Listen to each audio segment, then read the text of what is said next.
નમસ્તે. ધોરણ 6 નો બીજો એકમ રેખાઓ અને ખૂણાઓ એમાં આપણે આજે થોડો અભ્યાસ કરીએ.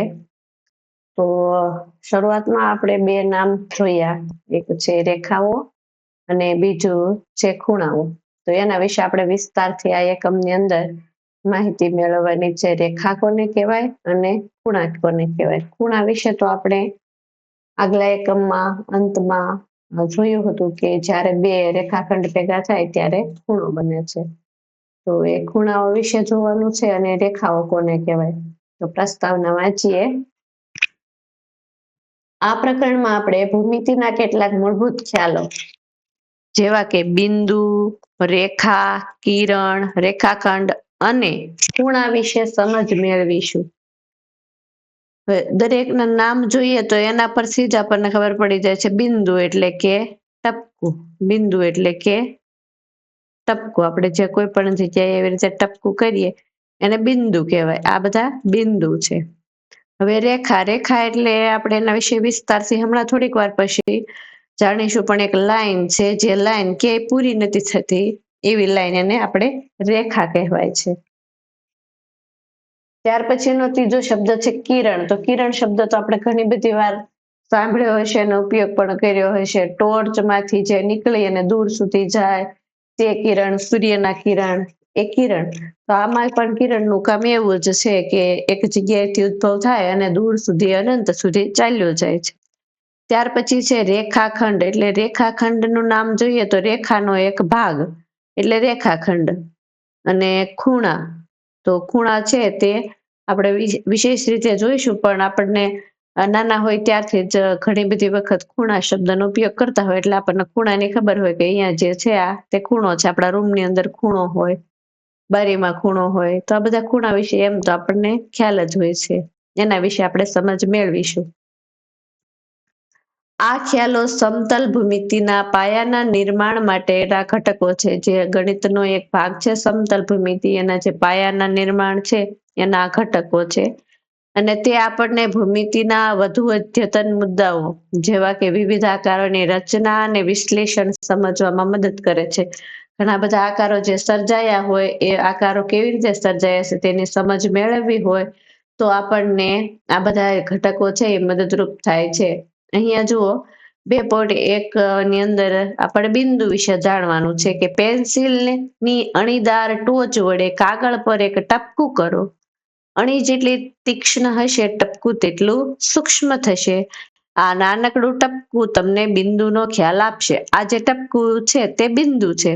બિંદુ એક ચોક્કસ સ્થાન ધરાવે છે કે જે જગ્યાએ એને નિર્દેશ કરવામાં આવે ત્યાં એનું સ્થાન ધરાવે છે, પરંતુ તેની લંબાઈ, પહોળાઈ કે ઊંચાઈ હોતી નથી. બિંદુના કેટલાક ઉદાહરણ નીચે છે. બિંદુને કોઈ લંબાઈ નથી કે બિંદુ આટલું લાંબુ છે, આટલું પહોળું છે, આટલું ઊંચું છે. બિંદુ એટલે બિંદુ, બિંદુ એટલે માત્ર ટપકું. જો અહીંયા આપણને ઉદાહરણ આપ્યા છે કે પરિકરની અણી. જો અહીંયા આપણે પરિકરની અણી મૂકીએ તો એ પણ એક બિંદુ છે. પેન્સિલની અણીદાર ટોચ, પેન્સિલની અણીદાર ટોચ જ્યાં મૂકીએ તે પણ એક બિંદુ છે. સોયની અણીદાર ટોચ આ પણ એક બિંદુ છે. જો તમે કાગળના એક ટુકડા પર 3 બિંદુઓ દર્શાવો છો તો તમને આ 3 બિંદુઓ અલગ ઓળખવાની જરૂર પડી શકે છે. માટે દરેક બિંદુને ઝેડ, પી અને ટી, ઝેડ, પી અને ટી જેવા અંગ્રેજીના એક મોટા એટલે કે કેપિટલ પહેલી ABCD ના અક્ષર, મૂળાક્ષર વડે દર્શાવી શકાય છે. આવા બિંદુ તો આપણે અનેક કરી દઈએ, પરંતુ આપણે જો કાગળ પર 3 કર્યા હોય તો ત્રણેયને આપણે નામ આપવા પડે. નામ આપવા માટે કયા અક્ષર વપરાય છે ખાસ ધ્યાન રાખવાનું. પહેલી ABCD ના અક્ષર, કેપિટલ લેટર, મોટા અક્ષર વપરાય છે. અને આપણે એને વાંચવા કેવી રીતે આપણે આગળ જોઈશું. એનું વાંચન આપણે કેવી રીતે કરીશું, તો એનું વાંચન આપણે આવી રીતે કરીશું. બિંદુ અને બિંદુ ઝેડ, જો આ છે તે બિંદુ ઝેડ, પછી બિંદુ પી, આ બિંદુ પી, ને બિંદુ ટી તરીકે ઓળખાય. સીધું ઝેડ, ટી, પી એવી રીતે નહીં, અને આગળ બિંદુ શબ્દ વાપરવો જરૂરી છે કે બિંદુ ઝેડ, બિંદુ ટી, બિંદુ પી એવી રીતે એને વાંચવાના હોય છે.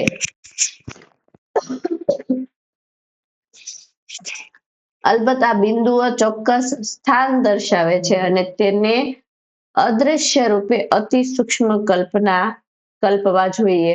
આ બિંદુઓ છે એ કોઈ પણ ચોક્કસ સ્થાન દર્શાવે છે, એટલે આપણે એને અતિ સૂક્ષ્મ છે એવી રીતે કલ્પના કરવી જોઈએ. આગળ જોઈએ તો આપણને બીજી એક સંકલ્પના આપવામાં આવેલી છે રેખાખંડ. તો રેખાખંડ શું છે એને સમજવા માટે અહીંયા આપણને એક એક્ટિવિટી કરાવવામાં આવી છે. જો તમારી પાસે કાગળ હોય તો સાથે સાથે એક્ટિવિટી કરતા જશો, અથવા તો જ્યારે કાગળનો ટુકડો મળે ત્યારે આ એક્ટિવિટી કરી લેજો. કાગળના એક ટુકડાને વાળો અને ખોલો. કાગળનો એક ટુકડો કોઈ પણ રીતે વાળવાનો છે, એક વખત વાળવાનો છે. એને ત્રાસી રીતે વળાય, આ રીતે વાળો, વચ્ચેથી વાળો, આ રીતે વાળો, કોઈ પણ રીતે વાળો. એને વાળવાનો છે અને ખોલી નાખવાનો. તો ત્યાં એક ગળી પડી હશે. શું તમને ગળી દેખાય છે? હા, આ રેખાખંડનો ખ્યાલ આપે છે. એ જે ગળી છે ને એ રેખાખંડ છે. હવે તેને બે બિંદુઓ આપી દીધા છે છેડે, એ અને બી. એ અને બી બિંદુ આપી દીધા છે. તેને તેના અંત્ય બિંદુ કહેવાય. જો એનું નામ છે અંત્ય. અંત્ય એટલે એનો છેવાડાના બિંદુઓ. એના બે અંત્ય બિંદુઓ નામ આપી દીધા, એ અને બી. કાગળના એક પાના પર કોઈ પણ બે બિંદુઓ એ અને બી દર્શાવો. આ સિવાય તમને એક પ્રવૃત્તિ કરવાની કીધું છે કે કાગળના એક પાના પર બે બિંદુ દોરી દો, એ અને બી. એ અને બી સાથે વિવિધ માર્ગો દ્વારા જોડવાનો પ્રયાસ કરો. જો અહીંયા એવી રીતે કાગળનું પાનું છે, એમાં એ અને બી ના મારી પાસે અલગ અલગ અલગ રીતે જોડવાનો પ્રયાસ કર્યો છે. હવે એમાં એ પ્રયાસમાં સૌથી ટૂંકો પ્રયાસ કયો છે? એ થી બી સુધી પહોંચવા માટેનો. અલગ અલગ અલગ રીતે જો આવી રીતે જોડ્યા છે આમાં કરીને, તો એ સૌથી ટૂંકો જે પથ છે, તો એ અને બી નો સૌથી ટૂંકો માર્ગ કયો છે? તો આપણે શોધી લીધો, આ ટૂંકો માર્ગ છે. બિંદુ એ થી બી સુધી જવાનો ટૂંકો પથ, જેમાં બિંદુ એ અને બી નો પણ સમાવેશ થતો હોય, તેને એ થી બી સુધીનો રેખાખંડ કહેવામાં આવે છે. આને બી થી એ અથવા તો એ થી બી સુધીનો રેખાખંડ કહેવામાં આવે છે. એ આગળ વાંચીએ કે જેને એ બી રેખાખંડ એ બી અથવા તો બી એ દ્વારા દર્શાવવામાં, ઉપર જે લીટી કરીને એનું નામ રેખાખંડ છે. જ્યારે આને વાંચીએ ત્યારે આપણે આને રેખાખંડ એ બી એવી રીતે વાંચવાનું, અથવા તો તેને બીજું નામ પણ આપી શકાય, રેખાખંડ બી. એને આપણે આ બાજુથી વાંચવાનું ચાલુ કરી શકાય અને બી થી પણ વાંચવાનું ચાલુ કરી શકાય, દ્વારા દર્શાવવામાં આવે છે. બિંદુઓ એ અને બી ને રેખાખંડ એ બી ના અંત્ય બિંદુઓ કહેવામાં આવે છે. બિંદુ એ અને બી શું છે? તો કે રેખાખંડ એ બી ના અંત્ય બિંદુઓ છે. તો આપણે બહુ જ સરળ રીતે બિંદુની અને રેખાખંડની માહિતી મેળવી લીધી. આગળ આપણે રેખાની માહિતી મેળવવાની છે, એ પણ આટલી જ સરળ છે. 2.3 રેખા. રેખા એટલે કે લાઈન. કલ્પના કરો કે રેખાખંડ એ બી ને એ થી બી તરફ અને બી થી એ તરફ અનંત સુધી લંબાવવામાં આવ્યો છે. અનંત નામ જ એવું છે કે જેનો કોઈ અંત નથી. બી તરફથી એ તરફ જે રેખાખંડ હતો તે ચાલ્યો જ જાય છે. રૂમ પૂરો થઈ જાય તો હોય, આપણી સ્કૂલ પૂરી થઈ જાય, આપણું ગામ પૂરું થઈ જાય, શહેર પૂરું થઈ જાય તો પણ એ રેખા ચાલી જ જાય છે, એવો કલ્પના કરવાની છે. અને બીજા છેડેથી પણ ચાલી જ જાય છે, દૂર દૂર આકાશ તરફ જાય છે, આકાશથી દૂર ચંદ્ર સુધી, સૂર્ય સુધી, એવી કલ્પના કરો. ક્યાંય એનો અંત જ નથી, એટલી બધી દૂર લંબાવવામાં આવે, એવી રીતે લંબાવ્યો છે. તો આ રેખા માટેનું એક ઉદાહરણ છે, એને રેખા કહેવામાં આવે છે. શું તમને લાગે છે કે તમે રેખાનું સંપૂર્ણ ચિત્ર દોરી શકો? કોઈ દિવસ આપણે રેખાનું સંપૂર્ણ ચિત્ર ન દોરી શકાય, કારણ કે રેખા અનંત છે, એનો કોઈ અંત જ નથી. એટલે જવાબ આપ્યો છે ના. તો શા માટે? તો કે રેખાનો કોઈ અંત છે નહીં. રેખાને આ રીતે આ દિશામાં ચાલે છે તો આવી રીતે નીચે નીચે નીચે આપણું જે આ સ્ક્રીન પૂરી થઈ જાય તે છતાં પણ એ તો ચાલી જ જાય છે, આ બાજુ પણ એ ચાલી જ જાય છે, અનંત છે. તેથી આપણે તેને દોરી શકાય નહીં. બે બિંદુઓ એ અને બી માંથી પસાર થતી રેખા. જો આ એ અને બી એના અંત્ય બિંદુ નથી, ત્યાં એનો અંત નથી થતો, માત્ર એ બિંદુ આપેલા હતા અને એમાંથી આ રેખા પસાર થાય છે, એવો અર્થ લેવાનો છે અહીંયા. બે બિંદુઓ એ અને બી માંથી પસાર થતી રેખા ને એ બી અને બી એ તરીકે લખવામાં આવે છે. અહીંયા જો ઉપર આપી છે રેખા, એને રેખા બોલવાનું, રેખા એ બી અને રેખા બી એ, બંને એક સરખું છે, આવી રીતે લખી શકાય છે. તે બંને દિશામાં અનંત સુધી વિસ્તરે છે. કેટલીક વખત રેખાને એલ અથવા એમ જેવા અક્ષર વડે પણ દર્શાવવામાં આવે છે. હમણાં થોડી વાર પહેલા આપણે જોયું હતું કે બિંદુને કેપિટલ લેટરમાં એટલે પહેલી ABCD માં દર્શાવવા, તેવી જ રીતે રેખાખંડને ઉપર આડી લીટી દોરી અને કેપિટલ લેટરના નામથી એના અંત્ય બિંદુથી દર્શાવવા. જ્યારે રેખાને એના ઉપર આવેલા કોઈ પણ બિંદુથી બે નામથી, જે બિંદુ તો કેપિટલ લેટરમાં જ હશે એવી રીતે પણ દર્શાવી શકાય, અથવા જો અહીંયા એમ આપ્યો તો એને સ્મોલ લેટરમાં દર્શાવવાનો છે. જે એકલો નામ આપે તો એને સ્મોલ લેટરમાં દર્શાવવાનો. તો આ રેખાને રેખા એમ પણ કહી શકાય છે. એલ અથવા તો એમ જેવા અક્ષર વડે પણ દર્શાવવામાં આવે છે. નિરીક્ષણ કરો કે બે ભિન્ન બિંદુમાંથી અનન્ય એટલે કે એક અને માત્ર એક રેખા પસાર થાય છે. બે ભિન્ન બિંદુઓ આપેલા હોય, બે અલગ અલગ બિંદુઓ, તો એ બે બિંદુઓમાંથી એક જ રેખા પસાર થઈ શકે. જો એક બિંદુ અહીંયા છે ને એક બિંદુ અહીંયા છે, નામ આપણે એને આપી દઈએ એ અને બી. આમાંથી આપણે પસાર કરવી છે રેખા, પરંતુ રેખા બંને બિંદુમાંથી પસાર થવી હોય તો એવી આપણે એક રેખા દોરી દીધી. હવે બીજી રેખા દોરવા જઈએ તો એ રેખા આવી રીતે દોર્યું તો માત્ર એક જ બિંદુ આવશે. આ રીતે દોરીએ તો પણ માત્ર એક જ બિંદુ આવશે. તો બે બિંદુમાંથી પસાર થતી હોય એવી માત્ર કેટલી રેખા મળશે? એક અને માત્ર એક જ રેખા મળશે. તો અહીંયા આપણે રેખાનો ખ્યાલ પણ સ્પષ્ટ કરી લીધો બહુ સરળ રીતે. હવે આવે છે કિરણ. તો કિરણ એ રેખાનો એક ભાગ છે. કિરણ છે ને એ રેખાનો એક ભાગ છે, જે એક બિંદુથી શરૂ થાય છે, જેને કિરણનું શરૂઆતનું બિંદુ અથવા તો ઉદ્ભવ બિંદુ કહેવામાં આવે છે. જ્યાંથી કિરણ ચાલુ થાય તે એનું ઉદ્ભવ બિંદુ છે, અને તે એક જ દિશામાં અનંત સુધી વિસ્તરે છે. કિરણના કેટલાક ઉદાહરણો નીચે છે. જો રેખા શું હતું, તો રેખા છે એ બંને બાજુ વિસ્તરતી હતી. જ્યારે કિરણ શું છે, કિરણ માત્ર એક જ બાજુ વિસ્તરે છે. આપણને એવું કીધું છે કે રેખા છે એ કિરણનો એક ભાગ છે.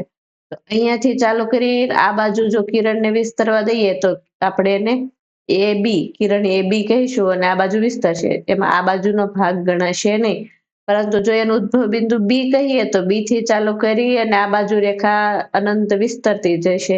આ બાજુનો ભાગ ગણવામાં આવશે નહીં. તો આ કિરણ છે એ રેખાનો એક ભાગ આવી રીતે ગણાય છે. અહીંયા આપણને કિરણના કેટલાક ઉદાહરણ આપ્યા છે કે દરિયાની વચ્ચે જે દીવાદાંડી છે એની અંદરથી જે પ્રકાશ નીકળતો હોય એના કિરણો દૂર દૂર સુધી ચાલ્યા જતા હોય છે. આપણને ખબર નથી હોતી કે કેટલે એ અટકી જશે. એવી જ રીતે ટોર્ચના કિરણો પણ છે તે દૂર સુધી ચાલ્યા જતા હોય, સૂર્યના કિરણો પણ ચાલ્યા જતા હોય. આ બધા કિરણના ઉદાહરણ છે. કિરણની આકૃતિ 2.3, અહીંયા 2.3 આકૃતિ આપી છે તે જુઓ તો આપણે જોઈએ કે આ એક કિરણ છે જે આ દિશામાં આગળ ચાલતું જાય છે. તે અહીંયાથી શરૂ થયું છે એટલે આ એનું ઉદ્ભવ બિંદુ છે. એના પર એક બીજું બિંદુ આપેલું છે પી. આપણે વાંચન કરીએ, તેના પર બે બિંદુઓ દર્શાવવામાં આવ્યા છે, એક ઉદ્ભવ બિંદુ એ અને બીજું એ કિરણના માર્ગ પરનું બિંદુ પી. આપણે આ કિરણને કિરણ એપી તરીકે દર્શાવી શકાય. કિરણને આપણે કઈ રીતે દર્શાવી શકાય, તો શરૂઆતમાં એ રાખવાનો પછી પી રાખવાનો. પણ પી ને શરૂઆતમાં રાખી પછી એ દર્શાવી શકાય નહીં, કારણ કે કિરણ કઈ દિશામાં આગળ ચાલે છે, પી ની દિશામાં. તો પી ને આપણે પાછળ રાખવો પડશે. કિરણ ક્યાંથી ઉદ્ભવે છે, એ થી, તો આપણે એને છે એ આગળ રાખવો પડશે. જ્યાંથી કિરણ ઉદ્ભવતું હોય એ જ અક્ષર એને શરૂઆતમાં લખવો જોઈએ, અને કિરણના જે બિંદુઓ છે એને પણ કેપિટલ લેટર થી જ દર્શાવવા જોઈએ. હવે આપણને વિચારવા માટેની પ્રવૃત્તિ આપેલી છે. રિહાને કાગળના એક ટુકડા પર એક બિંદુ દર્શાવ્યું. આ બિંદુમાંથી પસાર થતી કેટલી રેખાઓ દોરી શકાય? જો બિંદુ માત્ર એક જ દોર્યું છે, વાતને આપણે સમજીએ. કેટલા બિંદુ દોરેલા છે? એક જ બિંદુ દોર્યું છે. તો આ એક બિંદુમાંથી કેટલી રેખા દોરી શકાય? તો આ એક બિંદુમાંથી એક આ રેખા દોરી, એક આ બાજુ દોરી, એક આ બાજુ દોરી, આ અનંત રેખાઓ દોરી શકાય. ઝીણી ઝીણી સૂક્ષ્મ આપણે જેટલો સમય સુધી દોરીએ એટલી રેખા દોરી શકાય. તો એક બિંદુમાંથી પસાર થતી હોય એવી અનંત રેખાઓ દોરી શકાય છે. બીજું, શીતલે કાગળના એક ટુકડા પર બે બિંદુઓ દર્શાવ્યા છે. આ એક બિંદુમાંથી રેખા દોરી તો કેટલી બધી રેખાઓ થઈ છે. જ્યારે શીતલ છે એને બે બિંદુ દોર્યા છે, તો આ શીતલે છે તે બે બિંદુ દોર્યા છે.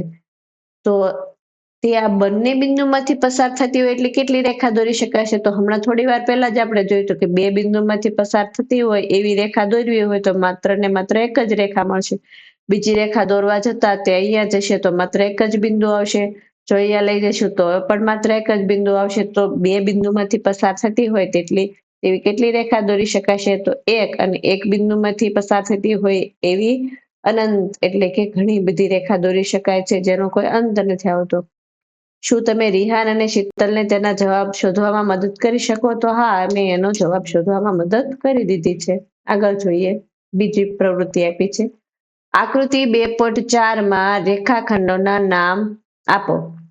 દર્શાવેલા 5 બિંદુમાંથી કયા બિંદુઓ ફક્ત એક જ રેખાખંડ પર છે અને કયા બિંદુઓ બે રેખાખંડ પર છે? અહીંયા આપણને 3 પ્રશ્ન પૂછવામાં આવેલા છે. પહેલા તો આપણને રેખાખંડના નામ દર્શાવવાનું કહ્યું છે, તો અહીંયા આપણે પહેલા રેખાખંડના નામ દર્શાવી દઈશું. તો રેખાખંડના નામ દર્શાવવા માટે તેના અંત્ય બિંદુઓની જરૂર પડશે. તો આ અંત્ય બિંદુઓ આપેલા છે, એના આધારે આપણે બે અંત્ય બિંદુઓ લઈ અને એના નામ દર્શાવીશું. એલ થી એમ સુધી તો ઉપર રેખાખંડ દોરવાનું, એટલે રેખાખંડ એલ એમ, બીજો રેખાખંડ એમપી. તો બીજો રેખાખંડ છે તે આપણે એની બાજુમાં લખી દઈશું, રેખાખંડ એમપી. ત્રીજો રેખાખંડ છે તે પી ક્યુ, તો રેખાખંડ પી ક્યુ. ચોથો રેખાખંડ છે તે રેખાખંડ ક્યુઆર. તો અહીંયા આપણે 4 રેખાખંડના નામ દર્શાવી દીધેલા છે. એના પર બિંદુ કેટલા આવેલા છે? 5. તો આપણે 5 બિંદુના નામ આપી દઈશું. બિંદુ એલ, બિંદુ એમ, બિંદુ પી, બિંદુ ક્યુ અને બિંદુ આર. હવે આ 5 જે બિંદુઓ છે એમાંથી એવું બિંદુ કયું છે જે માત્ર એક જ રેખાખંડ પર છે? તો આ એલ છે, જો આ રેખાખંડ પર છે, પરંતુ એ બીજા કોઈ રેખાખંડ પર આવતું નથી. જ્યારે એમ છે તે રેખાખંડ એલ એમ અને એમપી બંનેમાં આવે છે. તો એવી રીતે એલ અને આર એ બે એવા બિંદુઓ છે કે જે માત્ર એક જ રેખાખંડ પર આવેલા છે. હવે કયા એવા બિંદુઓ છે જે બે રેખાખંડ પર છે? તો જો આ રેખાખંડ એમ છે તે એલ એમ અને એમપી પર છે. પી છે તે એમપી અને પી ક્યુ પર છે. ક્યુ છે તો પી ક્યુ અને ક્યુ આર પર છે. તો એવા 3 બિંદુઓ આપણને મળ્યા, એમ, પી, ક્યુ અને આર. આ બધા આપણા પ્રશ્નોના જવાબ હતા. આપણે આગળ જોઈએ, ત્રીજી આપણે એક્ટિવિટી છે. ત્રીજો પ્રશ્ન છે આપણો, આકૃતિ 2.5. અહીંયા આપણને આકૃતિ આપેલી છે. માં દર્શાવેલા કિરણના નામ આપો. શું ટી આ દરેક કિરણનું ઉદ્ભવ બિંદુ છે? તો પહેલા તો આપણે એના જે દરેક કિરણ છે એના નામ આપી દઈએ કે કિરણ છે એ અહીંયાથી ચાલુ થાય છે અને આ તરફ જાય છે. તો પેલું કિરણ ટી એ થઈ જશે, પછી કિરણ આ બાજુથી જાય અને આ બાજુ જાય તરફ જાય છે, તો કિરણ એને ટીબી પણ કહી શકાય, અને એક બીજું પણ એના પર બિંદુ છે એટલે ટીએન પણ કહી શકાય. તો અહીંયા આપણે 3 કિરણના નામ આપી શકાય છે. કિરણ આપણને 2 જ દેખાય છે, પરંતુ આપણે એના નામ 3 આપી શકાય છે કે કિરણ ટીએ, કિરણ ટીબી અને કિરણ ટીએન. આ ટી છે એનું ઉદ્ભવ બિંદુ છે, તો હા, અહીંયાથી બંને કિરણ ઉદ્ભવે છે, એટલે કે આ બંને કિરણનું ઉદ્ભવ બિંદુ ટી છે, તો આપણે હા કહીશું. ચોથો પ્રશ્ન જોઈએ, નીચેના દરેકને દર્શાવવા માટે એક કાચી આકૃતિ દોરો અને યોગ્ય નામાંકન કરો. અહીંયા જે આપણને 4 પ્રવૃત્તિ આપી છે, તો આપણે એની કાચી આકૃતિ દોરવાની છે અને આપણે એનું નામ આપવાનું છે. પેલું આપણે પ્રશ્ન જોઈએ, રેખા ઓપી અને રેખા ઓક્યુ બિંદુ ઓ પર મળે છે. આપણે 2 રેખા દોરવી પડશે, એક તો રેખા ઓપી અને રેખા ઓક્યુ, પણ બંને એક જગ્યાએ મળે છે અને એ બિંદુનું નામ છે ઓ. તો અહીંયાથી એક રેખા દોરી દઈએ, રેખા ઓ પી, અને બીજી રેખા દોરી દઈએ, રેખા ઓ ક્યુ. તો આ 2 રેખા દોરી દીધી. જે 2 રેખા આપણને મળે છે ક્યાં? ઓ પર મળે છે, તો આપણે એના માટે રેખા ઓ પી અને રેખા ઓ ક્યુ દોરી દીધી. તો આ હતો એ નો જવાબ. હવે બી નો જવાબ જોઈએ, તો કિરણ દોરવાનું છે, કિરણ એક્સ વાય, અને રેખા દોરવાની છે પી ક્યુ, અને કયા બિંદુમાં છેદે છે, એટલે કઈ જગ્યાએ મળે છે? એમ જગ્યાએ. તો આપણે બી માટેની આકૃતિ દોરીશું કે એક કિરણ દોરીએ, કિરણનું ઉદ્ભવ બિંદુ છે એક્સ છે અને આગળ એના પર આવેલું બિંદુ વાય છે. બીજી આપણે રેખા દોરવાની છે, તો આપણે આ બીજી રેખા દોરી દીધી અને એ બંને રેખાનું નામ છે એ આપવાનું છે પી અને ક્યુ, અને એ બંને જે જગ્યાએ મળે એનું નામ આપણે આપવાનું છે એમ. ચાલો હવે ત્રીજો સી, રેખા એલ પર બિંદુઓ ઈ અને એફ આવેલા છે, પરંતુ બિંદુ ડી તેના પર આવેલું નથી. આપણે એક એવી રેખા દોરવાની છે, આપણે એક એવી રેખા દોરવાની છે. એ રેખાનું નામ આપણને આપ્યું છે, જો રેખાનું નામ સ્મોલ લેટરમાં આપેલું છે બીજી એબીસીડી ની અંદર. તો એમાં 2 પોઈન્ટ આપણને બે બિંદુઓ દર્શાવવાના કહ્યા છે, ઈ અને એફ. પણ ત્રીજું બિંદુ છે તે ડી, એના પર છે નહીં. તો ડી ને આપણે આ લાઈનમાં નહીં દર્શાવી, આનાથી ઊંચું કે નીચું કોઈ પણ જગ્યાએ દર્શાવી શકાય છે. તો ડી ને આપણે અહીંયા દર્શાવી દઈએ. તો એક રેખા દોરી, તેના પર બે બિંદુ અને એક એનાથી દૂર એવું બિંદુ ડી દોરી દીધું, જે આપણને આપવામાં આવ્યું હતું એ. તો સી નો ઉત્તર હતો ડી. બિંદુ પી રેખાખંડ એ બી પર આવેલું છે, તો અહીંયા આપણે એક બિંદુ પી દોરવાનું છે, પણ ડી ના જવાબ માટે. પણ એના માટે શાના પર આવેલું છે, તો કે રેખાખંડ એ બી પર. તો પેલા એક રેખાખંડ દોરીએ, એના અંત્ય બિંદુ કયા છે, એ અને બી. આ રેખાખંડ એ બી ના અંત્ય બિંદુ છે અને એના પર એક આપણે બિંદુ બતાવવાનું છે, બિંદુનું નામ છે પી. તો આ રીતે આપણે ચારેય પ્રશ્નોના ઉત્તર આપી શકાય છે. પાંચમો પ્રશ્ન, આકૃતિ 2.6 પરથી નામ આપો. અહીંયા આપણને આકૃતિ આપેલી છે 2.6, એના ઉપરથી આપણને જે પ્રશ્ન પૂછ્યા છે એના નામ આપણે તેમાંથી શોધી અને આપવાના છે. પહેલો પ્રશ્ન છે 5 બિંદુઓ. તો બહુ જ સરળ, આપણને આ જે બધા બિંદુ દેખાય છે આપણે એના નામ આપી દઈશું. શરૂઆત આપણે અહીંયાથી જ કરી દઈએ. પ્રથમ બિંદુ છે તે ડી, પછી ઈ, ઓ, સી અને ડી. તો બિંદુ ડી, બિંદુ ઈ, બિંદુ ઓ, બિંદુ બી અને બિંદુ સી. એક રેખાનું નામ આપવાનું છે. આમાં જોઈએ એક જ રેખા છે, જેના ઉપરના બે બિંદુઓથી આપણે રેખાનું નામ આપી શકાય. ડી થી બી સુધીનું ડી બી નામ આપી દઈશું. તો ઉપર આપણે રેખા દોરવી જોઈએ અને નામ આપવા માટે, અને અહીંયા લખવાનું ડી બી, રેખા ડી બી. 4 કિરણના નામ આપવાના છે. તો એક કિરણનું શરૂઆતનું બિંદુ ઓ છે, પણ એનાથી આ તરફ એક નામ નથી, એટલે આપણે આનું નામ આપી શકાશે નહીં. એટલે અહીંયાથી આપણે આ તરફ એક નામ આપીએ તો ઓ બી. કિરણનું ઉદ્ભવ બિંદુ શું છે, ઓ. તો આપણે એને ઓ શરૂઆતમાં રાખવું પડશે, ઓ બી.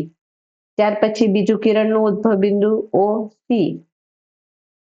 અહીંયા પણ આને પણ કિરણનું ઉદ્ભવ બિંદુ કહી શકાય, કે અહીંયા ઈ થી બી સુધીનું આ બાજુનું કિરણ આ બાજુની રેખાને ગણવાની નહીં.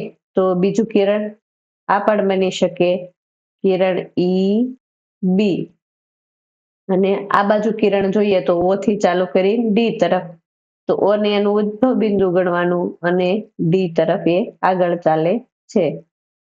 તો આપણને દર્શાવવાના કહ્યા હતા 4 કિરણ, કે ઓ બી, ઓ સી, ઈ બી અને ઓ ડી.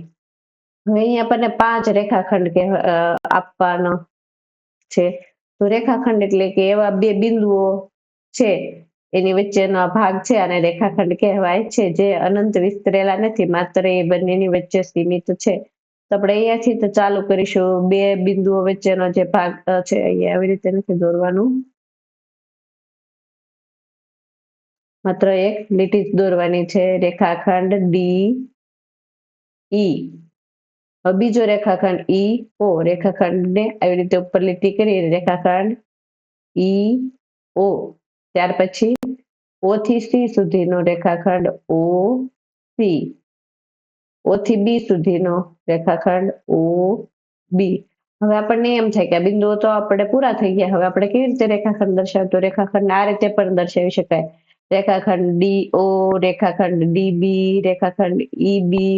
આ રીતે પણ રેખાખંડ દર્શાવી શકાય. તો અહીંયા ડી થી બી સુધીનો આપણે રેખાખંડ દર્શાવી દઈશું, રેખાખંડ ડી બી.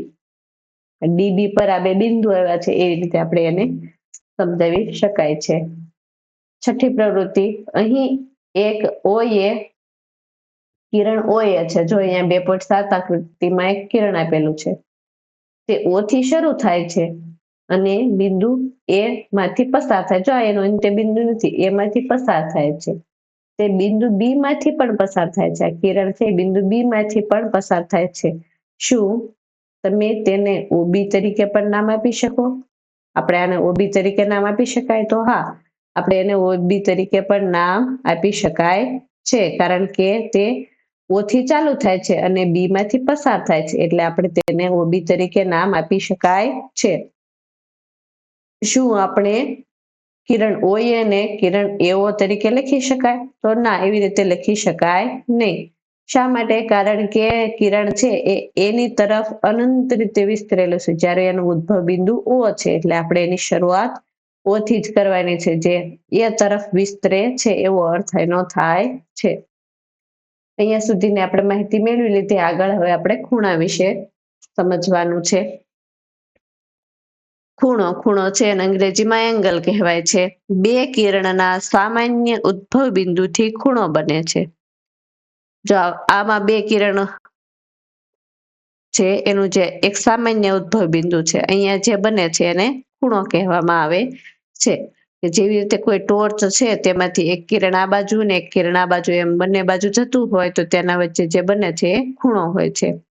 અહીં કિરણ BD અને કિરણ BE દ્વારા એક ખૂણો રચાયો છે, જેમાં B એ સામાન્ય પ્રારંભિક બિંદુ છે. B ને ખૂણાનું શિરોબિંદુ કહેવામાં આવે છે અને કિરણો BD અને BE ને ખૂણાની ભુજાઓ કહેવામાં આવે છે. ચિત્રમાંથી સમજીએ કે જ્યાંથી એક ખૂણો ચાલુ થાય છે એને એનું શિરોબિંદુ કહેવાય, એટલે કે એનું ટોચનું બિંદુ કહેવાય, અને એના દ્વારા એનું નામ પણ આપવામાં આવે છે. આ ખૂણાનું નામ B આપી શકાય, અને આ એની જે ભુજા છે, એની બાજુઓ છે, એક બાજુ અને આ બીજી બાજુ. કિરણ BD અને BE એ એની ભુજાઓ છે, એની બાજુઓ છે. આ ખૂણાને આપણે કેવી રીતે નામ આપી શકીએ? તો આપણે ફક્ત શિરોબિંદુનો ઉપયોગ કરીને ખૂણો B કહી શકીએ. વધુ સ્પષ્ટતા માટે આપણે ખૂણાના નામ આપવા માટે દરેક ભુજ, એટલે કે જેની બાજુ છે, દરેક ભુજ પરના એક એક બિંદુઓ અને શિરોબિંદુનો ઉપયોગ કરીને કિસ્સામાં આપણે ખૂણો DBA અને ખૂણો EBD, ખૂણો DBE અને ખૂણો EBD તરીકે નામ આપી શકીએ. ખૂણો શબ્દને જો અહીંયા પ્રતીક આપ્યું છે, આ પ્રતીક દ્વારા દર્શાવી શકાય છે, એટલે કે આપણે એને આવી રીતે નામ આપી શકાય, ખૂણો DBE અને ખૂણો EBD. નોંધો કે ખૂણાનું નામ દર્શાવતી વખતે શિરોબિંદુ હંમેશા મધ્ય અક્ષર તરીકે લખાય છે. હવે આપણે વાતને ચિત્ર સ્વરૂપે સમજીએ કે આપણે ખૂણાનું નામ આપવું હોય તો આપણે ખૂણાનું નામ B એવી રીતે પણ આપી શકાય, પરંતુ બીજી રીતે હમણાં થોડીક વાર પછી આપણે જે ઉદાહરણો જોવાના છે એમાં 2-3 ખૂણા ભેગા હોય તો એમાં B છે એને એક B નામથી ઓળખી શકાતો નથી, તો એના માટે આપણે આ એની જે ભુજ પરના જે બિંદુઓ છે એનો પણ આપણે ઉપયોગ કરવો જોઈએ. એની ભુજ પરનો બિંદુ છે એને DBE આવી રીતે નામ આપી શકાય કે આ ખૂણાનું નામ DBE, અથવા તો એને આ બાજુથી પણ ચાલુ કરી શકાય કે ખૂણો EB અને D, આ રીતે પણ નામ આપી શકાય. પરંતુ એને નામ આપતી વખતે આપણે એક નિશાન કરવાનું છે, જેને આ નિશાન છે એનું પ્રતીક છે ખૂણાનું. અને એક મહત્વની બાબત કે જે એનું શિરોબિંદુ છે એને મધ્યમાં જ રાખવાનું છે. ખૂણાને દર્શાવવા માટે આપણે શિરોબિંદુ પર એક નાનો વક્ર કરીએ છીએ. જો આવી રીતનો આમ વળાંક દોરવામાં આવે એને વક્ર કહેવાય. તો ખૂણો આપણે આ દર્શાવવો છે તો આપણે એને આવી રીતે વક્ર કરવામાં આવે છે. એ આપણે આકૃતિ દ્વારા સરસ રીતે સમજાયું છે કે વિદ્યાર્થીએ હમણાં જ તેનું પુસ્તક ખોલ્યું. ચાલો આપણે જુદા જુદા સંજોગોમાં તેના પુસ્તકને ખોલવાનું નિરીક્ષણ કરીએ. સ્થિતિ 1 થી સ્થિતિ 6 સુધી તે પુસ્તકને ખોલતું જ જાય છે, કે પ્રથમ એને એટલું ખોલ્યું, ત્યાર પછી વધારે ખોલીને સંપૂર્ણ ખોલી દીધું, ત્યાર પછી એને અવળી દિશામાં વાળવાનું ચાલુ કર્યું, એટલે ખૂણો એનાથી પણ મોટો થયો. વધારે વાળી દીધું તો એનાથી પણ મોટો થયો. સંપૂર્ણ વાળી દીધું તો એ ખૂણો છે એવી રીતે 360 એંગલનો બની ગયો છે. આના આધારે આપણે પ્રશ્ન પૂછ્યા છે, આપણે એનો જવાબ દઈ અને ચર્ચા કરતા જઈએ. શું તમને આ દરેક સ્થિતિમાં ખૂણો બનતા જુઓ છો? તો હા, અમે દરેક સ્થિતિમાં ખૂણો બનતો જોયો. શું તમે તેની ભુજાઓ અને શિરોબિંદુને ચિહ્નિત કરી શકો? તો હા, અમે એની ભુજાઓ અને શિરોબિંદુને ચિહ્નિત કરી શકીએ છીએ. જો અહીંયા છે આ બધા એના શિરોબિંદુ છે, જે જગ્યાએ એના જે પેજ છે એ મળે છે એ એના શિરોબિંદુ છે, અને આ દરેક એની ભુજા છે. આ એક ભુજા અને આ બીજી ભુજા, આ એની ભુજાઓ છે.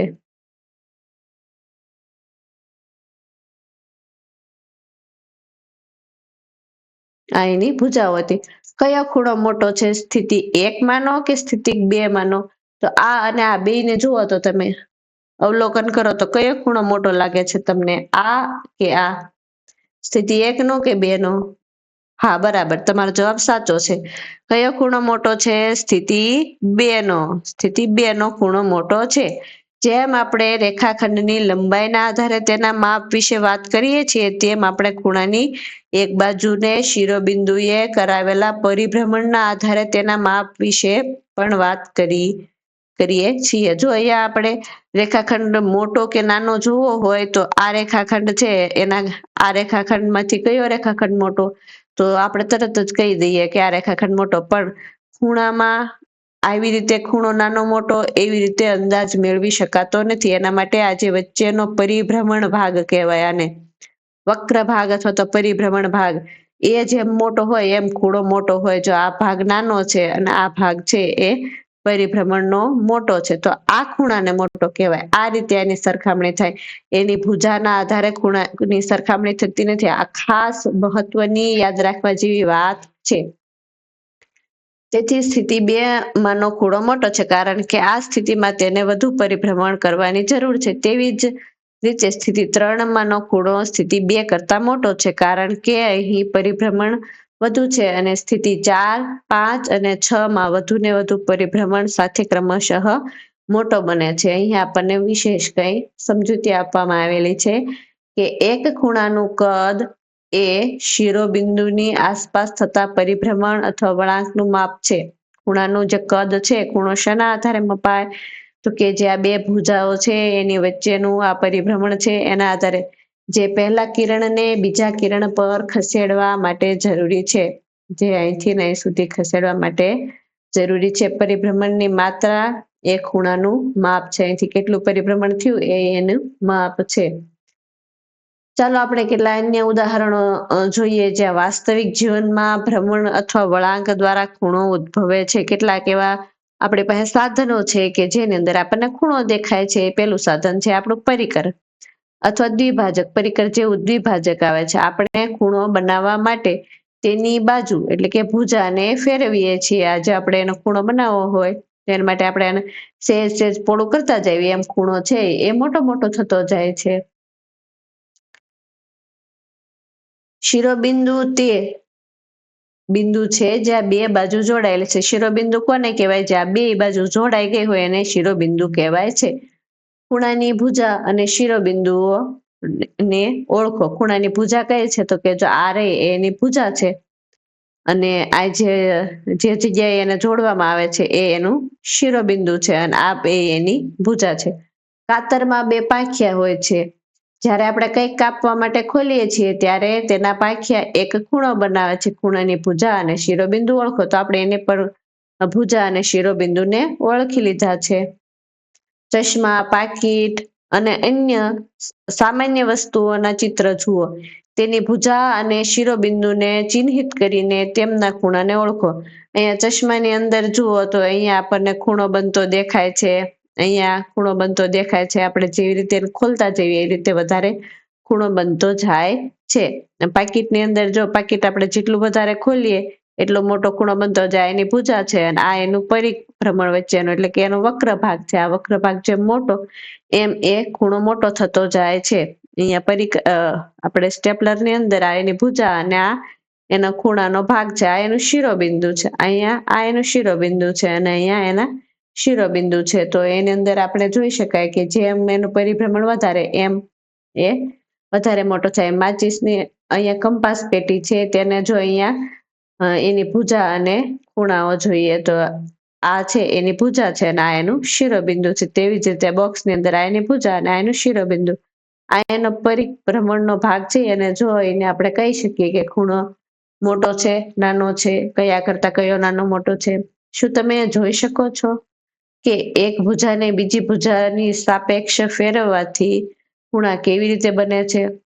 જો આ બોક્સને તમે વધારે ખોલી વધારે બંધ કરી અને ખૂણાને નાનો મોટો કરી શકો છો.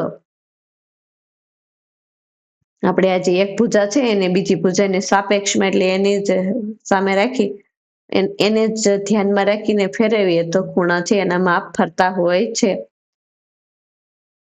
આપણે આવી રીતે ઘણી બધી બીજી પ્રવૃત્તિઓનું આયોજન કરી શકાય છે. આપણી નોટબુકને ખોલ બંધ કરી અને વચ્ચેના ખૂણાઓ તપાસી શકાય છે. એ સિવાય બે પેન્સિલ છે તો એનો અણીવાળો ભાગ છે એકબીજા સાથે અડાડી અને પેન્સિલને આગળ પાછળ એક ભાગને આગળ પાછળ કરી અને ખૂણાને નાનો મોટો કરી શકાય છે. આપણે કંપાસ પેટીને ખોલી અને નાને મોટે કરી શકાય.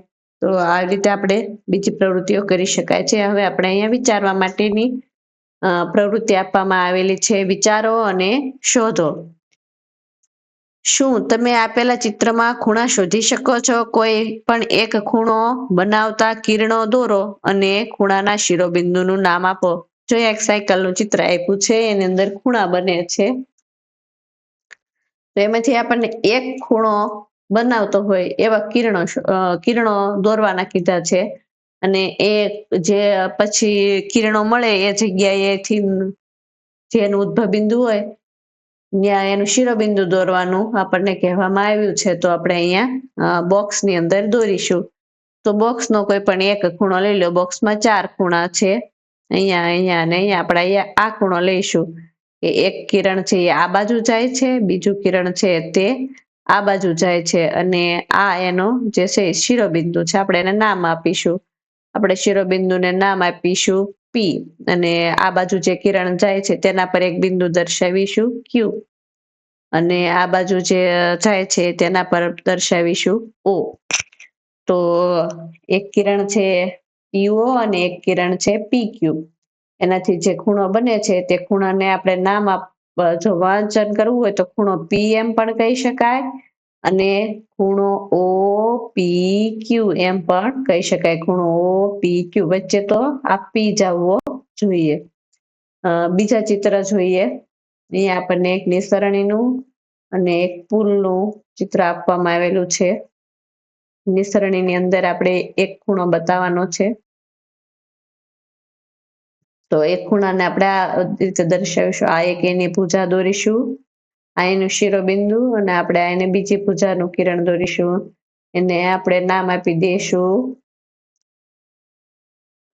શિખર છે એનું શિરોબિંદુ એને નામ આપીશું Y. આ બાજુ નામ આપીશું X અને આ બાજુ નામ આપીશું Z અને આ ખૂણાનું નામ થઈ જશે XYZ અથવા તો ખૂણો Y. એવી જ રીતે અહીંયા જે ચિત્ર બન્યું છે એમાંથી આપણે કોઈ પણ એક ખૂણાનું, ઘણા બધા ખૂણા આપેલા છે એમાંથી કોઈ પણ એક ખૂણો છે એને આપણે નામ આપી દઈશું. અહીંયા આ એનું શિખર છે એટલે એનું શિરોબિંદુ આપણે દર્શાવી દઈશું. એનું નામ આપણે આપી દઈશું S આપીશું. આ બાજુનું કિરણ છે એના પર બિંદુ દર્શાવીશું T અને અહીંયા દર્શાવીશું R. તો આને આપણે ખૂણો RST અથવા તો TSR એવી રીતે કોઈ પણ નામ આપી શકાય. કોઈ પણ બાજુથી નામ આપી શકાય છે. વચ્ચે S આવવો જોઈએ. તો આ છે એ પેલા પ્રશ્નના જવાબ હતા. ત્યાર પછી બીજો પ્રશ્ન છે બાજુઓ ST અને SR ધરાવતો ખૂણો દોરો અને તેના નામ આપો. તો અહીંયા આપણને બે બાજુ દોરવાની કીધી છે એટલે કે બે ભુજા દોરવાની કીધી છે. આપણે એને કોઈ પણ રીતે એક ઉદ્ભવ બિંદુ છે એનું નામ S રાખીએ અને ત્યાર પછી આવી રીતે ઉપર આવી રીતે કે કોઈ પણ રીતે ત્રાંસી કિરણ દોરી આપણે ખૂણો બનાવી શકાય છે. અને એક બાજુનું નામ આપવાનું છે ST અને બીજી બાજુનું નામ આપવાનું છે SR. તો આ એક ખૂણો બની ગયો છે અને આપણે એનું નામ આપવાનું છે કે ખૂણો TSR અથવા તો આપણે એને બીજું નામ શું આપી શકાય કે ખૂણો S. હવે ત્રીજો પ્રશ્ન છે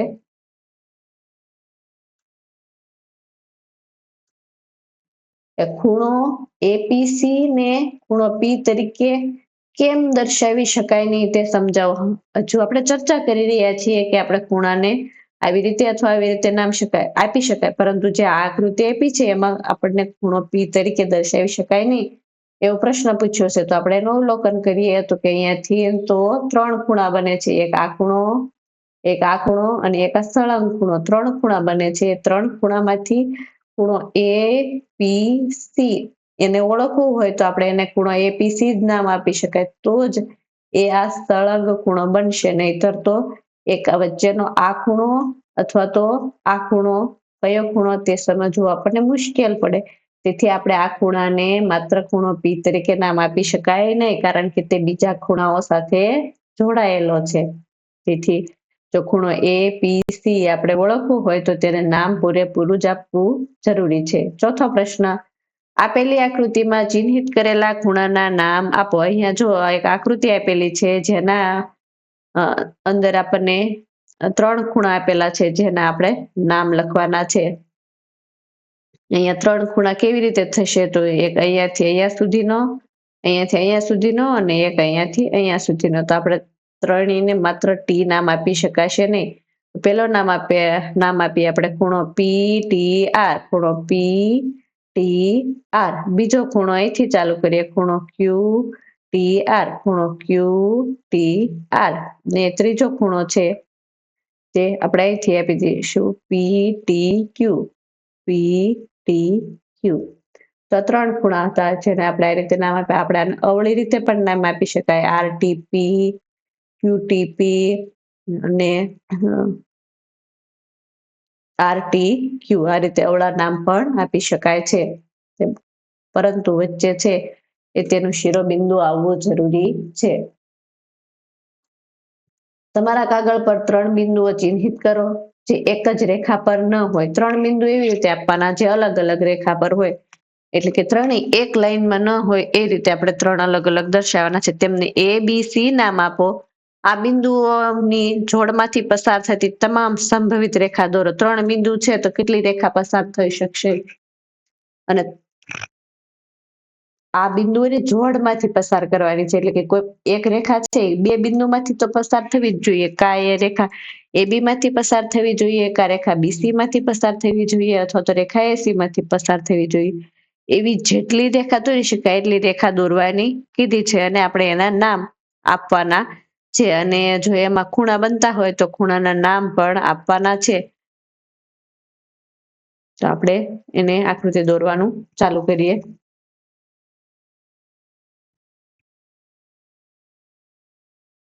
અહીંયા જો 2.9 ની અંદર જેવી રીતે નામ આપ્યું છે એ રીતે આપણે એને નામ આપવાનું છે. અહીંયા આપણને સૂચના આપવામાં આવેલી છે કે આકૃતિ 2.9 માં દર્શાવ્યા મુજબ દરેકને વક્ર સાથે ચિહ્નિત કરો. અંદર વચ્ચે આપણે જે વક્ર રહ્યું એવું વક્ર આપવાનું છે.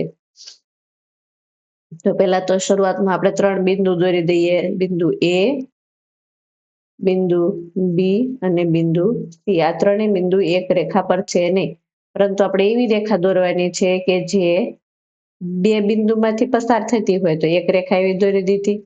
હવે બીજી રેખા અહીંયાથી દોરીએ કે જે આ 2 બિંદુમાંથી પસાર થાય છે.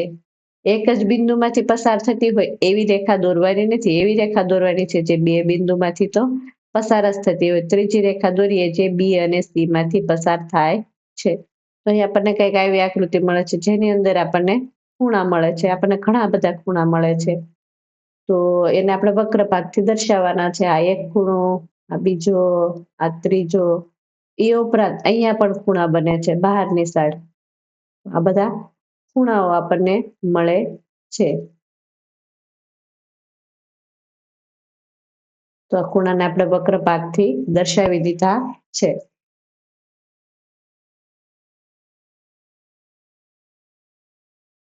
અને આપણે ABC નો ઉપયોગ કરીને આપણે કેટલા ખૂણાના નામ આપી શકાય, તો અહીં આપણે ખૂણા ગણીએ તો 4 અને 8 અને 12 ખૂણા. તો 12 ખૂણા છે એના નામ આપણે આ 3 બિંદુના ઉપયોગ કરીને આપી શકાય છે. ખૂણો CAB, ખૂણો CBA.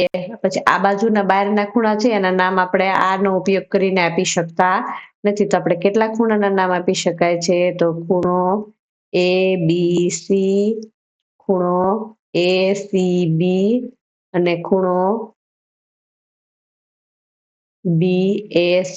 3 ખૂણાના નામ આપી શકાય કે એક એનું શિરોબિંદુ B, એક એનું શિરોબિંદુ C અને એક એનું શિરોબિંદુ A છે. 3 એના નામ આપી શકાય છે. ખૂણા તો ઘણા બધા બને છે પણ એના 3 નામ આપી શકાય છે. હવે તમારા કાગળ પર 4 બિંદુઓ એવી રીતે ચિહ્નિત કરો જેથી તેમાંના કોઈ પણ 3 એક જ રેખા પર ન હોય.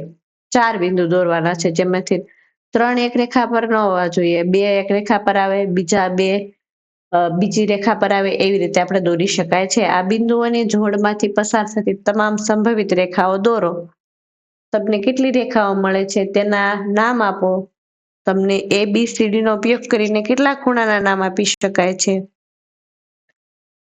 અહીંયા રેખાના નામ પણ આપવાના કહ્યા છે અને કેટલા ખૂણા દોરી શકાય તેના પણ નામ આપવાના કહ્યા છે. અહીંયા આપણને પણ રેખાના નામ પણ આપવાના હતા, તો આપણે રેખાના નામ આપણે આવી રીતે આપી શકાય છે કે રેખા AB, રેખા BC અને રેખા AC. જો અહીંયા રેખા AB, રેખા BC અને રેખા AC, 3 રેખાના નામ. અહીંયા આપણે હવે જે પ્રવૃત્તિ કરી હતી એ 4 બિંદુઓ માટે કરવાની છે, તો આપણે 4 બિંદુઓ દર્શાવવાના છે, A અને B, અને ત્યાર પછીના બીજા બિંદુઓ છે એ એક જ રેખા પર ન આવવા જોઈએ, તો અહીં આપણે બિંદુ C અને બિંદુ D એવી રીતે દોરી દીધેલા છે. હવે એક જ બિંદુ 2 બિંદુમાંથી પસાર થતી હોય એવી એક રેખા દોરવાની છે, જે 2 બિંદુની જોડમાંથી પસાર થતી હોય એવી રેખા આપણે દોરીએ છીએ. પહેલા A અને B માંથી પસાર થતી, પછી B અને C માંથી પસાર થતી, ત્યાર પછી B અને D માંથી પસાર થતી રેખા દોરી, ત્યાર પછી A અને D માંથી પસાર થતી, તેના પછી C અને D માંથી પસાર થતી રેખા આપણે દોરી દીધી છે. તો કઈક આટલા બધા ખૂણા બની જાય છે. આને તમે અલગ રીતે પણ દર્શાવી શકો છો. તમે બિંદુનું સ્થાન ફેરવી શકો તો તમારે આકૃતિનું સ્થાન પણ ફરી શકે છે, પરંતુ આપણને એવી રેખા કેટલી રેખા મળી છે? તો આપણને એવી 5 રેખા છે તે મળી છે.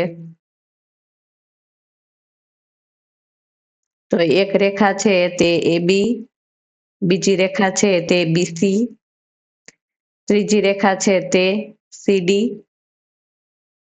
ચોથી રેખા છે તે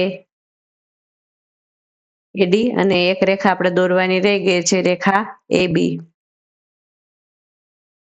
રેખા AB, રેખા BC, રેખા AC, આ છે રેખા AC છે. ત્યાર પછી રેખા AD અને રેખા CD, એ સિવાય રેખા BD, એમ આપણને 6 રેખા મળેલી છે.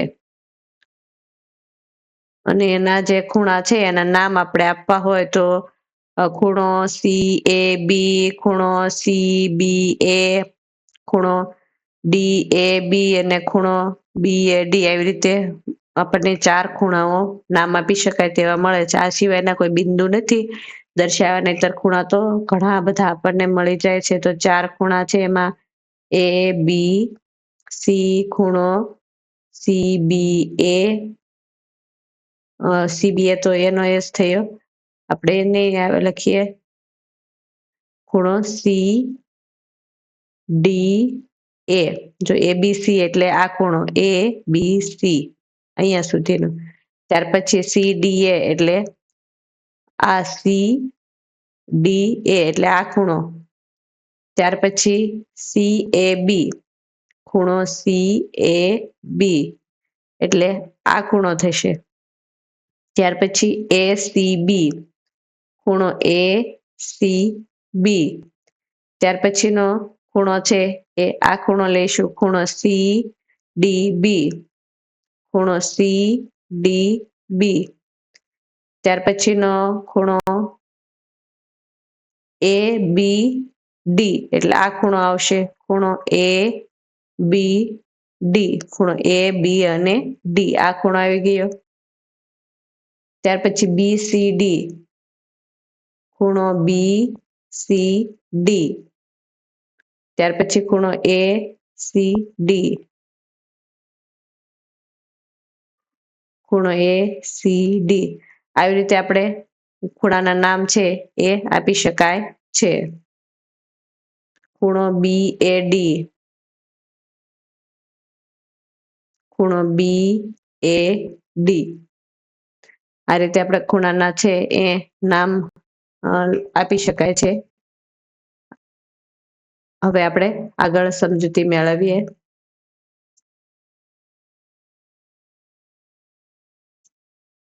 ખૂણાઓની સરખામણી. આ પ્રાણીઓને તેના મોં ખોલતા જુઓ. શું તમને અહીં કોઈ ખૂણો દેખાય છે? જુઓ, પ્રાણીઓ આપેલા છે, એના મોઢા જુઓ ખુલેલા. એમાં આપણને કોઈ ખૂણો દેખાય છે? તો જો હા, તો દરેકની ભુજા અને શિરોબિંદુને ચિહ્નિત કરો. કેટલાક મોં અન્ય કરતા વધુ ખુલ્લા છે. જડબા જેટલા વધારે ખુલે તેટલો ખૂણો મોટો. શું તમે આ ચિત્રમાંના ખૂણાને નાનાથી મોટા ક્રમમાં ગોઠવી શકો? તો હા, તો આપણને દરેકના શિરોબિંદુ અને ભુજા દર્શાવવાના કહ્યા છે. તો મગરના મોંનું શિરોબિંદુ, અહીંયા એક શિરોબિંદુ, અહીંયા શિરોબિંદુ અને અહીંયા શિરોબિંદુ. આપણે એની ભુજા દર્શાવવાની છે. તો આપણે એની ભુજા દર્શાવી દીધી. હવે આપણને એને નાનાથી મોટા ક્રમ આપવાનું કહ્યું છે. તો સૌથી નાનો ક્રમ આપણને દેખાય છે માછલીમાં. ત્યાર પછી આ અજગર, બતક અને મગર ત્રણમાંથી કોનું મોઢું વધારે ખુલેલું છે? સરસ, 2 નંબર પર બતક આવશે. ત્યાર પછી 3 નંબર પર કોનું નામ આપણે આપીશું? 3 નંબર પર અજગર કે બતક? તો અજગરનું આપશું. અને છેલ્લે 4 નંબર પર બતક. બતકનું સૌથી વધારે ખુલેલું છે એટલે એને 4 નંબર પર આપીશું. અહીંયા આપણે આગળ બીજો પ્રશ્ન આપેલો છે. શું 2 ખૂણાની સરખામણી કરવી હંમેશા સરળ છે? 2 ખૂણાની સરખામણી અહીંયા આપણે કરી તો આપણે સરળતાથી કરી શકાય, પરંતુ હંમેશા એ સરળ હોતી નથી. અહીંયા આ ખૂણો કે આ ખૂણો બંનેમાંથી કોણ મોટો છે એ આપણને સમજવામાં મુશ્કેલી પડે છે. એવી જ રીતે આમાંથી આપણને થોડો અંદાજ બેસાડીએ તો ખબર પડે કે આ મોટો છે, પરંતુ હંમેશા એવું હોતું નથી. અહીં કેટલાક ખૂણા આપેલા છે. દરેક ખૂણાને નામ આપો અને તેની સરખામણી કેવી રીતે કરશો? બીજા થોડા ખૂણા દોરો, તેમને નામ આપો અને તેમની સરખામણી કરો. અહીંયા જો આપણને જે ખૂણા આપ્યા છે એના પર આપણે બિંદુઓ દર્શાવી અને આપણે એના નામ આપી શકાય છે. કે આપણે એના નામ આપી દઈએ P, Q, R, S, T, U, A, B, C અને એક્સ, વાય, ઝેડ. આપણે ખૂણાના નામ દર્શાવવા હોય તો આપણે ખૂણો પી ક્યુ આર, ખૂણો એસ ટી યુ, ખૂણો એ બી સી અને ખૂણો એક્સ વાય ઝેડ આવી રીતે નામ આપી શકાય છે. અને આવા આપણને બીજા પણ ખૂણા દોરવાનું કહ્યું છે અને એના નામ આપીને એની સરખામણી કરવાનું કહ્યું છે. તો આની સરખામણી કરવી આપણને થોડીક મુશ્કેલ લાગે, પરંતુ આના કરતા સહેજ મોટો છે, આના કરતા આ મોટો છે.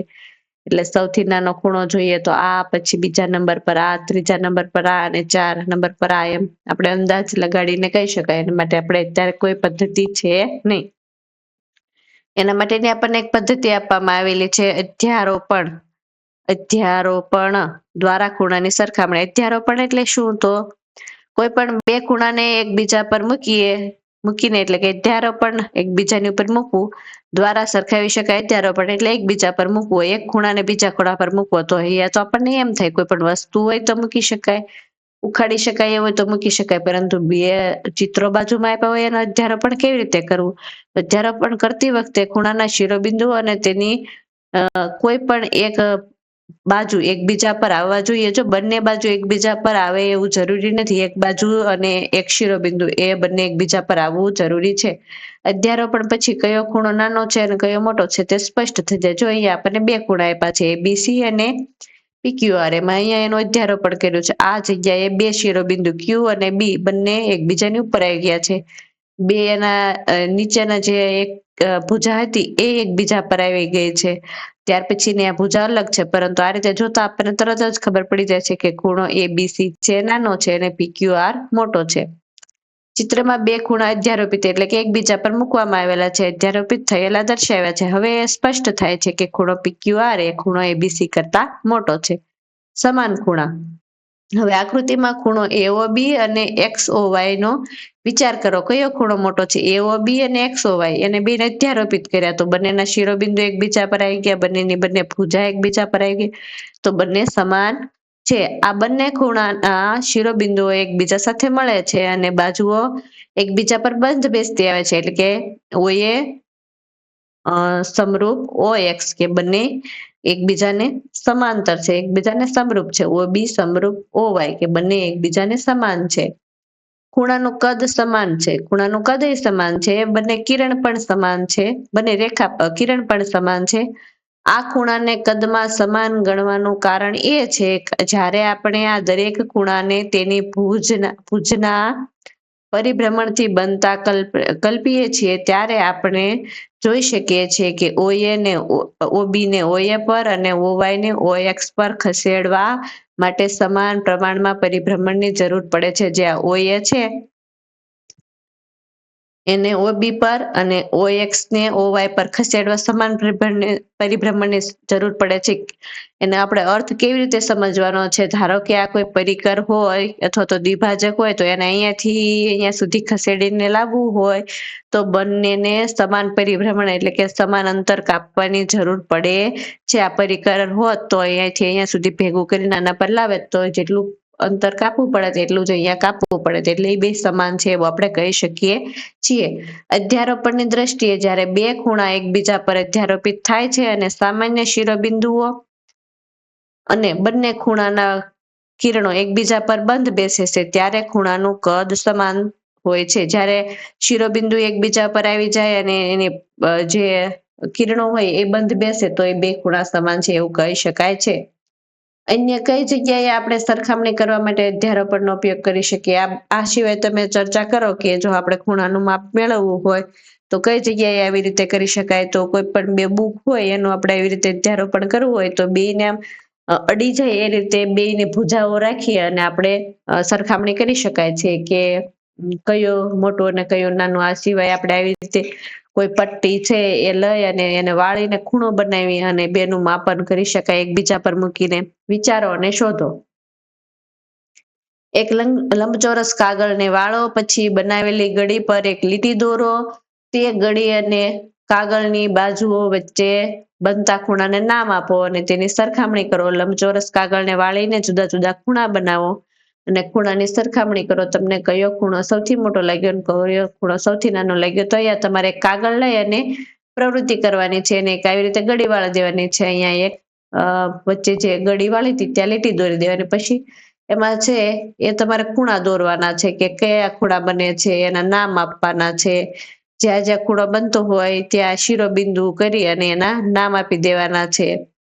કયો ખૂણો મોટો છે, કયો ખૂણો નાનો છે એની સરખામણી કરવાની છે કે આ ખૂણો મોટો, આ નાનો. આવી રીતે દરેક જગ્યાએ નામ આપી અને તમે એની સરખામણી કરી શકો છો. આ પ્રવૃત્તિ કરવાની છે. કાગળ લઈ અને આવી લીટી દોરી અને તમારે એના નામ આપવાના છે.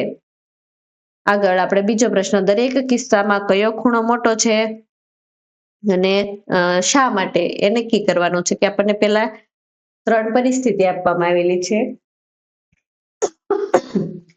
જેને આપણે અહીંયા બાજુને આકૃતિમાં જોઈ અને નક્કી કરવાનું છે કે કયો ખૂણો મોટો અને કયો ખૂણો નાનો. તો ખૂણો AOB અથવા ખૂણો XOY, આ બે ખૂણાને જોવાના. ખૂણો AOB અને ખૂણો XOY. તો AOB એટલે આ ખૂણો અને XOY એટલે આ ખૂણો. આ બેમાંથી કયો ખૂણો મોટો છે? તો આપણને સામાન્યથી ખબર પડે કે ખૂણો AOB મોટો છે કારણ કે એનું પરિભ્રમણ છે એ મોટું છે. OA ને ખસાડીને OB પર લાવવા માટે જેટલું પરિભ્રમણની જરૂર છે એટલે આમાં જરૂરી નથી. બીજો પ્રશ્ન છે ખૂણો AOB અથવા ખૂણો XOB. ખૂણો AOB અથવા ખૂણો XOB, આ બંનેમાંથી કયો ખૂણો મોટો? તો એમાં પણ ખૂણો AOB મોટો કારણ કે ખૂણો AOB નું પરિભ્રમણ આટલું છે જ્યારે ખૂણો XOB માં આટલું પરિભ્રમણ જોઈશે તો આના કરતા પરિભ્રમણ મોટું છે એટલે કયો ખૂણો મોટો થશે? AOB. ત્રીજો પ્રશ્ન. ખૂણો XOB એટલે કે ખૂણો XOB આ પરિભ્રમણ અને ખૂણો XOC, તો ખૂણો XOC તો બંને એક જ ખૂણા થશે કારણ કે XOC તો અહીંયા સુધીનું એનું નામ આપવામાં આવ્યું છે કે તો બંને ખૂણા સમાન છે. આ જે રેખાખંડ છે, આ જે કિરણ છે આ કિરણ પર સમાન રીતે આવી જાય છે. શિરોબિંદુ પર આવી જાય છે એટલે કે બંને ખૂણા સમાન છે. બંને એકબીજા પર અધ્યારોપિત થઈ ગયા છે, એકબીજાની ઉપર મુકાઈ ગયેલા છે એટલે એ બંને ખૂણા સમાન છે. તમારા મિત્રો સાથે ચર્ચા કરો કે કયો ખૂણો મોટો છે તે કેવી રીતે નક્કી થયું. તો આપણે એની ચર્ચા કરી લીધી છે કે આ બંને ખૂણા પરિભ્રમણના લીધે મોટા છે અને આ બંને ખૂણા સમાન છે, કારણ કે ઓ બિંદુ પર આવી જાય છે, જ્યારે ઓબી કિરણ પર ઓસી કિરણ બરાબર રીતે આવી જાય છે, એટલે બંને ખૂણા છે એ સમાન છે. હવે ત્રીજો પ્રશ્ન, કયો ખૂણો મોટો છે? ખૂણો એક્સ ઓ વાય કે ખૂણો એઓ બી? તો આપણે એને જોઈએ કે ખૂણો એક્સ ઓ વાય ક્યાં છે, તો જોઈએ અહીંયા ખૂણો એક્સ ઓ વાય, આ ખૂણો એક્સ ઓ વાય છે, જ્યારે ખૂણો એ ઓ બી, આ ખૂણો એ ઓ બી છે.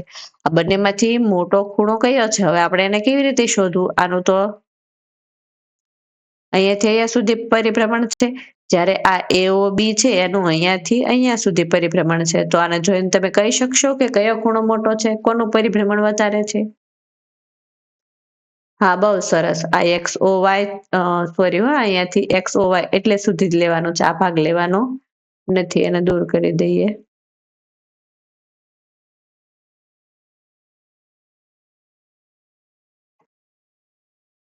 આપણને ખૂણો કીધો છે એક્સ ઓ વાય, તો અહીંયાથી અહીંયા સુધીનું પરિભ્રમણ ને અહીંયાથી અહીંયા સુધીનું પરિભ્રમણ, એને જોઈને આપણને ચોક્કસ ખ્યાલ નથી આવતો, પરંતુ આપણે માત્ર સરખામણી કરવાની જ રહે છે, અને અધ્યારોપણ કર્યા વિના આપણને ખબર પડતી નથી. આ ખૂણો ના ખૂણો બંને સમાન લાગે છે, આપણને બહુ તફાવત લાગતો નથી કે એક્સ ઓ વાય અને એ ઓ બી આ બંનેમાં માત્ર થોડો જ તફાવત છે, એટલે કયો ખૂણો મોટો કયો ખૂણો નાનો એ આપણે શોધવું તકલીફ પડે છે.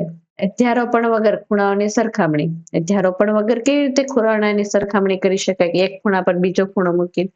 તો એના માટે આપણને એક વિશેષ રીત શીખવાડવામાં આવેલી છે. એના માટે એક ચિત્ર આપેલું છે કે બે સારસ પક્ષી એવી દલીલ કરી રહ્યા હતા કે કોણ પોતાનું મોં વધારે ખોલી શકે, એટલે કે કોણ મોટો ખૂણો બનાવી શકે. ચાલો આપણે પહેલા તેમના ખૂણા દોરીએ અને આપણે કેવી રીતે જાણી શકીએ કે કયો ખૂણો મોટો. તો આ સારસ પક્ષી છે એના ચાંચના આપણને ખૂણા દોરવાનું કહ્યું છે, અને એમાંથી કોણ વધારે ચાંચ ખોલી શકે એની ચર્ચા કરવાનું કહ્યું છે. પહેલા જોયું તમે, કોઈ આ ખૂણાઓને ટ્રેસ કરી શકે છે, તેમને એકબીજા પર અધ્યારોપિત કરી શકે છે અને પછી ચકાસી શકે છે, પરંતુ શું આપણે અધ્યારોપણ વગર આ કરી શકીએ છીએ? અધ્યારોપણ વગર આપણે આ કરવું મુશ્કેલ લાગે છે કે કોનું આ વધારે છે, એને આપણે ટ્રેસ કરવા પડે અને પછી એકબીજાની ઉપર મૂકવા પડે. ધારો કે આપણી પાસે એક પારદર્શક વર્તુળ છે જેને આપણે ખસેડી શકાય છે અને આકૃતિ પર મૂકી શકાય છે. શું આપણે તેનો ઉપયોગ સરખામણી માટે કરી શકાય? તો હા, જો પારદર્શક વર્તુળ હોય તો એને આના પર મૂકી અને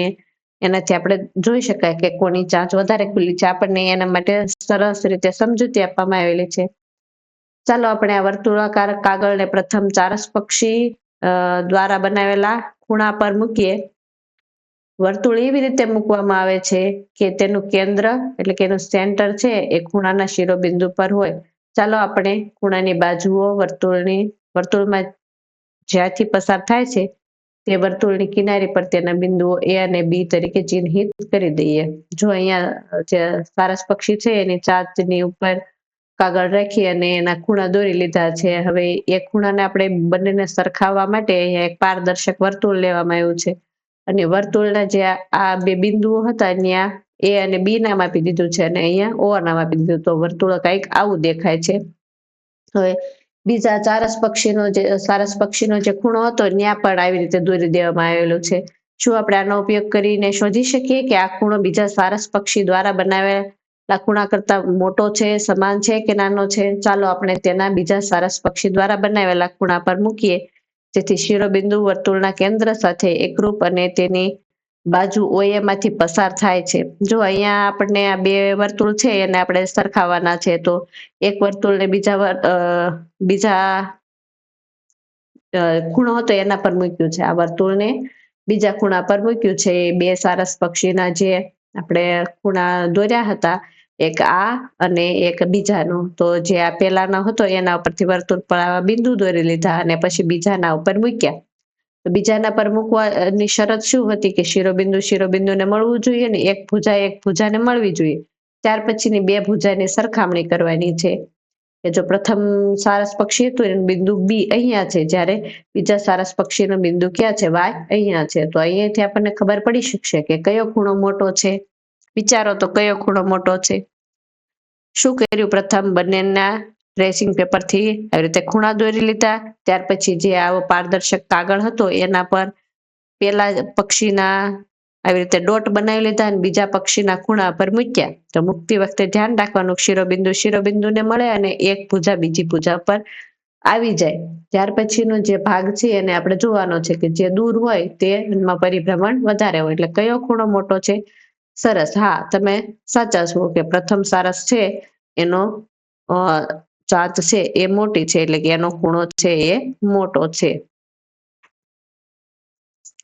તો અહીંયા આપણને જે બે ખૂણા આપેલા હતા, ખૂણો BOA અને ખૂણો YOX, એમાંથી ખૂણો બી હોય એટલે પેલો ખૂણો છે એ મોટો છે. કયું સારસ પક્ષી મોટો ખૂણો બનાવે છે? તો પહેલું સારસ પક્ષી મોટો ખૂણો બનાવે છે. આજ આપણે અહીંયા સુધી રાખીશું, જેમાં આપણે ઘણી બધી માહિતી મેળવી છે. જો તમને એમાંથી કઈ ન સમજાય તો તમે ફરીવાર એનો પુનરાવર્તન કરી અને અભ્યાસ કરી શકો છો. શરૂઆતમાં આપણે બિંદુઓ વિશે જોયું હતું, ત્યાર પછી આપણે રેખાખંડ વિશે જોયું અને એના પછી આપણે કિરણ વિશે જોયું, ખૂણા વિશે જોયું અને ત્યાર પછી આપણે આગળ વધીએ છીએ કે ખૂણાને આપણે એકબીજા સાથે સરખામણી કેવી રીતે કરી શકાય છે. અને સરખામણી કરવા માટે આપણે એક પદ્ધતિ છે અધ્યારોપણની, એટલે કે એકને બીજા પર મૂકવાની જોઈએ, પરંતુ હંમેશા આવું ન બની શકે. તો એના માટે આપણે ટ્રેસિંગ પેપરનો ઉપયોગ કરી અને કેવી રીતે ખૂણાને સરખાવવા ત્યાં સુધી જોયું હતું. હવે આગળનો ભાગ છે તે આપણે બીજા ભાગમાં જોઈશું. ધન્યવાદ.